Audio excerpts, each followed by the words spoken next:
Hello everyone, welcome back to Dakshata academy channel. तो last video से हमने बायोलॉजी सीरीज शुरू की है, जिसके आज हमारी फर्स्ट क्लास है। और फर्स्ट टॉपिक है हमारा सेल यानी कि कोशिका। जनरली देखा गया है कि स्टूडेंट्स इस टॉपिक को बहुत इग्नोर करते हैं, कि उनका मानना है कि ये बहुत बेसिक टॉपिक है, इससे इतने ज्यादा कॉम्पिटिटिव एग्जाम्स में क्वेश्चन नहीं आते। जबकि ऐसा नहीं है, इसका बिल्कुल उलट है। ये टॉपिक चाहे बेसिक है लेकिन बहुत इंपॉर्टेंट टॉपिक है, और इस टॉपिक से क्वेश्चंस भी पूछे जाते हैं। तो किस तरह से क्वेश्चंस पूछे जाते हैं कॉम्पिटिटिव एग्जाम्स में, तो ये भी हम आज डिस्कस करेंगे। तो शुरू करते हैं। सबसे पहले सेल है क्या? तो सेल जो है एक स्मॉलेस्ट यूनिट है, एक basic structural and functional unit है। किसी भी स्ट्रक्चर को बनाने के लिए, किसी भी ऑर्गेनिज्म के निर्माण में सेल का बहुत ज्यादा योगदान है। अगर सेल ही नहीं होगी, किसी भी तरह का स्ट्रक्चर नहीं बनेगा, आपका कोई भी ऑर्गेनिज्म का निर्माण नहीं हो सकता। जो एनसीईआरटी में एग्जाम्पल दिया जाता है, हम उसी की बात कर लेते हैं। जो पीछे मेरे आप दीवार देख रहे हैं, ये किससे बनी है? एक एक ईंट को जोड़कर दीवार बनी है।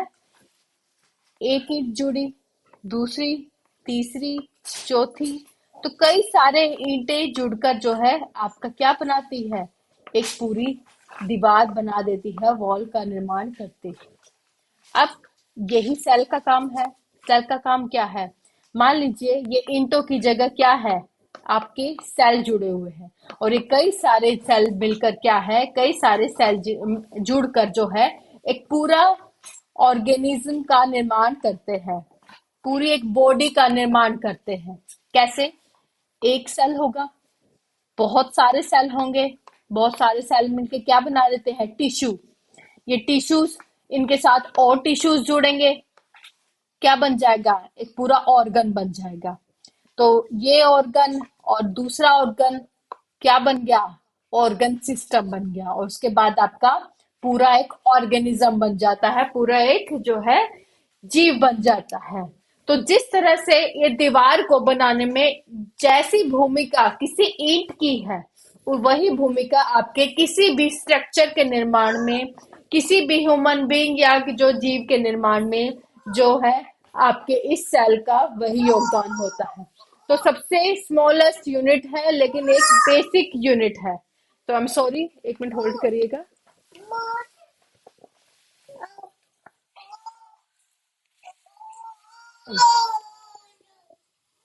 तो आगे हम देखते हैं सेल, कोशिका। तो आगे अब एक क्वेश्चन की बात कर लीजिए। तो बहुत बेसिक क्वेश्चन है, जल्दी से मुझे बता दीजिए, स्टडी ऑफ सेल किसे कहते हैं? स्टडी ऑफ सेल, तो वो हम किसे कहते हैं? साइटोलॉजी। तो यहाँ पे लिख ले, साइटोलॉजी। साइटोलॉजी को अगर आप तोड़ के पढ़े तो साइटो क्या होता है? Cell, logy study. तो साइटोलॉजी क्या हो गया? स्टडी ऑफ सेल किसे कहते हैं? हम साइटोलॉजी को कहते हैं। तो साइटोलॉजी क्या है? स्टडी ऑफ सेल है। अब क्वेश्चन बहुत बेसिक क्वेश्चन है। यहाँ से क्वेश्चन कैसे बनता है ये तो आपको सबको पता है, कि फर्स्ट सेल किसने डिस्कवर किया? तो रॉबर्ट हुक ने फर्स्ट सेल डिस्कवर किया। कब किया? 1665 में। ये क्वेश्चन सबको पता है।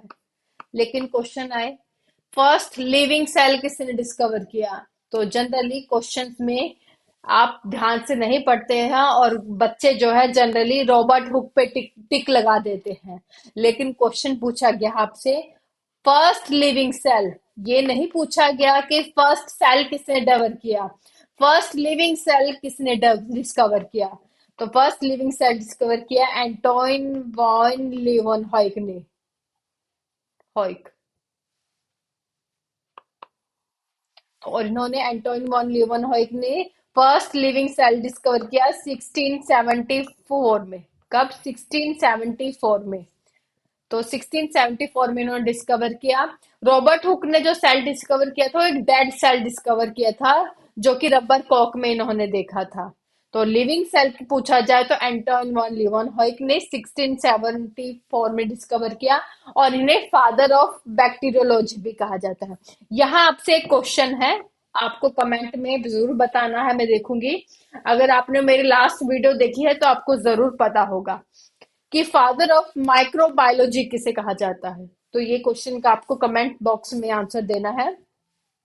तो ये तो हमने देख लिया साइटोलॉजी और ये सेल के बारे में बेसिक बेसिक चीजें। अब हम देखते हैं सेल की थोड़ी सी प्रॉपर्टीज। सेल में क्या होता है कि उसमें मल्टीप्लाई करने की क्षमता होती है, वो कि जो है डिवाइड करता रहता है। लेकिन ह्यूमन बींग्स में एक सेल ऐसा होता है, एनिमल्स में एक ऐसा सेल पाया जाता है जो कभी डिवाइड नहीं करता। जन्म से ही आपके वो सेल होता है, उसके बाद वो कभी डिवाइड नहीं होगा। अगर वो आपके बॉडी में डिस्ट्रॉय हो गया, किसी तरह से वो क्षतिग्रस्त हो गया, तो वो दोबारा से नहीं बनता है और वो जो पार्ट है आपका एक तरह से खराब हो जाता है। तो वो कौन सा सेल है जो आपकी बॉडी में कभी डिवाइड नहीं करता? वो है आपका नर्व सेल, तंत्रिका कोशिका, नर्व सेल, जिसे हम तंत्रिका कोशिका कहते हैं हिंदी में। और याद रखिएगा ये आपकी बॉडी में सबसे लॉन्गेस्ट सेल भी है। कौन सा? Nerve cell. दूसरी चीज याद करनी है, ह्यूमन बींग्स में सबसे स्मॉलेस्ट सेल कौन सा है? सबसे स्मॉलेस्ट सेल कौन सा है? तो वो है आपका पुरुषों में पाया जाने वाला स्पर्म, शुक्राणु। इसका उलट लार्जेस्ट सेल, लार्जेस्ट सेल वो कौन सा है जो कि ह्यूमन बींग्स में होता है? तो महिलाओं में पाए जाने वाला ओवा, यानी कि अंडाणु, ये आपका स्मॉलेस्ट सेल है, सॉरी लार्जेस्ट सेल है। ये तो होगी ह्यूमन बींग्स की बातें। पूरे लिविंग वर्ल्ड में देखें तो लार्जेस्ट सेल कौन सा है? वो है आपका जो आपका बर्ड है ऑस्ट्रिच, ऑस्ट्रिच का अंडा, ऑस्ट्रिच जो एग है वो सबसे बड़ा सेल हो जाता है आपका, लगभग 17 सेंटीमीटर के उसका साइज होता है। लिविंग वर्ल्ड में पाए जाने वाला स्मॉलेस्ट सेल वो कौन सा है? वो है आपका माइकोप्लाज्मा। तो ये चीजें आपको याद रखनी है, फैक्चुअल चीजें हैं पर बहुत इंपॉर्टेंट है। नेक्स्ट हम देखते हैं सेल के टाइप्स।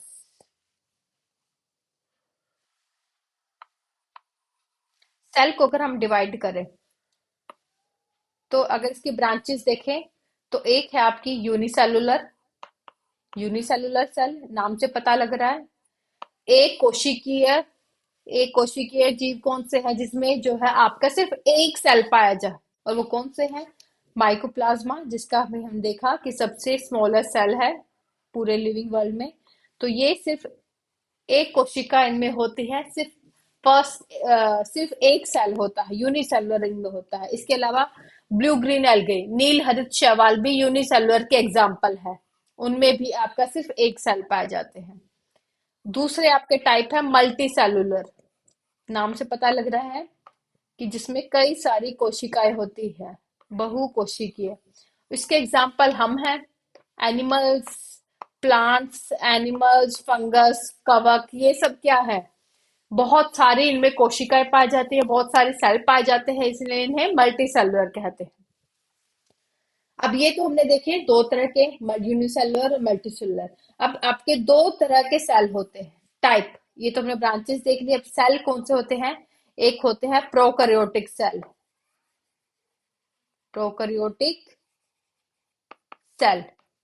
दूसरे होते हैं यूकैरियोटिक सेल। ये क्या है? तो ये हो गए प्रोकैरियोटिक और यूकैरियोटिक। तो इसे हम एक डायग्राम से समझेंगे। तो यहाँ पे एक हम डायग्राम बना लेते हैं। तो ये आपका एक सेल है, कोशिका है।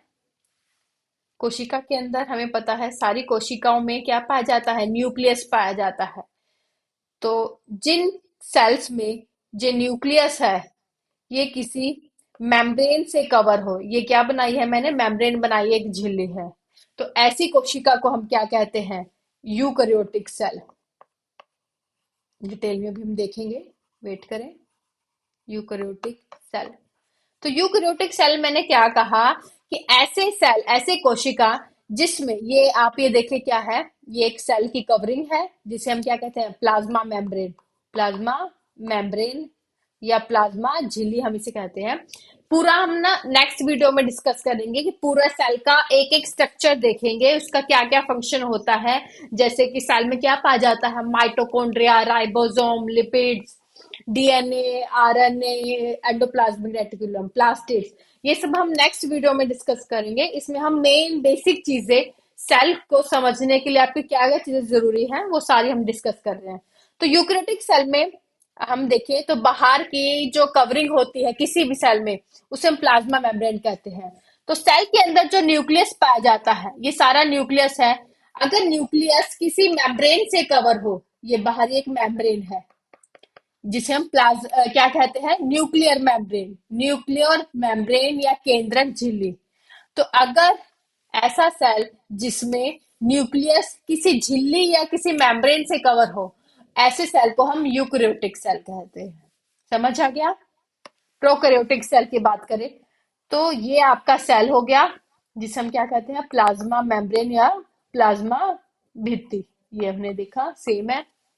लेकिन इस कोशिका में, इस सेल में, जो ये आपका अंदर केंद्रक है, न्यूक्लियस है, ये किसी किसी भी कवरिंग से, जो है यहाँ पे हमने देखा कि एक पूरी कवरिंग थी, न्यूक्लियर मेम्ब्रेन थी, यहाँ कोई मेम्ब्रेन नहीं होती, जिसके कारण ये जो है आपका न्यूक्लियस, जो के अंदर जो मटेरियल होता है, डीएनए, आरएनए, न्यूक्लियोप्लाज्म, ये पूरे सेल में फैला होता है। ये पूरे सेल में फैला होता है क्योंकि इसे कोई भी कवरिंग कवर नहीं करते।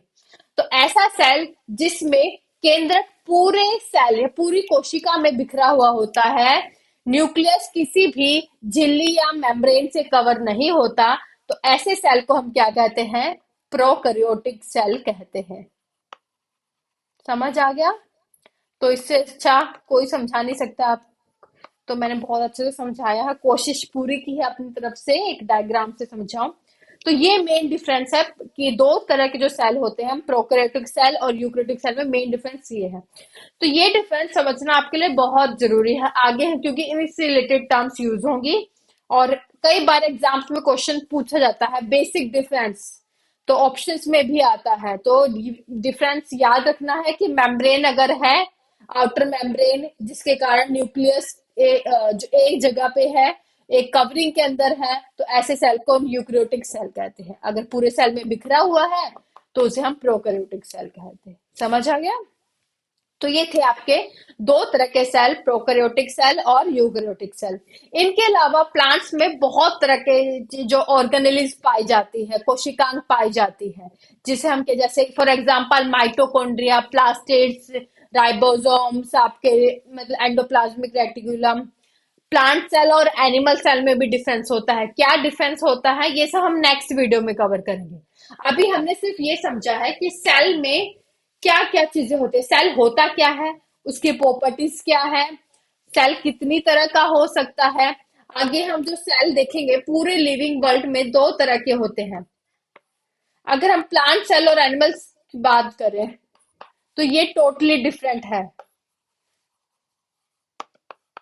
तो इनमें क्या डिफरेंस है वो हम नेक्स्ट वीडियो में कवर करेंगे। सेल के अंदर क्या क्या पाया जाता है, उन्हें हम क्या कहते हैं, सेल ऑर्गेनेली। हिंदी हम क्या कहते हैं, ये कोशिकांग। न्यूक्लियस हो गया आपका, राइबोसोम, लिपिड्स, जितने भी लाइफ पाया जाता है, वो सब हम नेक्स्ट वीडियो में कवर करने वाले हैं। क्या उनका फंक्शन है, हमारी बॉडी में उनका क्या काम है, तो ये सब हम नेक्स्ट वीडियो में कवर करेंगे। आज की वीडियो में जो हमने देखा है वो हम रिवाइज कर लें ताकि हमारा पूरा टॉपिक कवर हो जाए, याद हो जाए हमें। तो सबसे पहले तो हमने सेल की डेफिनेशन देखी, उसके बाद हमने देखा cytology, study of cell. First question पूछा जाए, लिविंग सेल डिस्कवर किया, तो क्वेश्चन आपका आंसर है एंटोइन वैन लीवनहॉय। कंफ्यूज बिल्कुल नहीं होना है। अगर क्वेश्चन आए फर्स्ट सेल डिस्कवर किसने किया, तो रॉबर्ट हुक ने 1665 में। लॉन्गेस्ट सेल जो कभी मल्टीप्लाई नहीं होता, वो नर्व सेल। ह्यूमन बींग्स में smallest cell sperm, largest cell ova, अंडाणु। पूरे लिविंग वर्ल्ड में लॉन्गेस्ट सेल ऑस्ट्रिच का egg, smallest cell mycoplasma. Cell दो तरह के होते हैं सेल के आधार, यूनिसेलुलर, मल्टीसेलुलर। दूसरी तरफ प्रोकैरियोटिक और यूकेरियोटिक सेल, जिसे हमने डायग्राम से समझा है। अगर न्यूक्लियस की मेम्ब्रेन हो तो यूकेरियोटिक सेल, यूक्लियस की मेम्ब्रेन ना हो तो प्रोकैरियोटिक सेल। आज के लिए बस इतना ही। और अगर आपको कोई डाउट हो तो मुझे नीचे कमेंट सेक्शन में आप पूछ सकते हैं, नेक्स्ट वीडियो में आपका रिप्लाई करूंगी। वीडियो अगर अच्छी लगती है तो प्लीज लाइक करें, शेयर करें ज्यादा से ज्यादा। चैनल पर नए हैं तो सब्सक्राइब जरूर करें ताकि मेरी वीडियो जब भी है आपको नोटिफिकेशन मिल जाए। आज के लिए बस इतना ही। Thank you so much.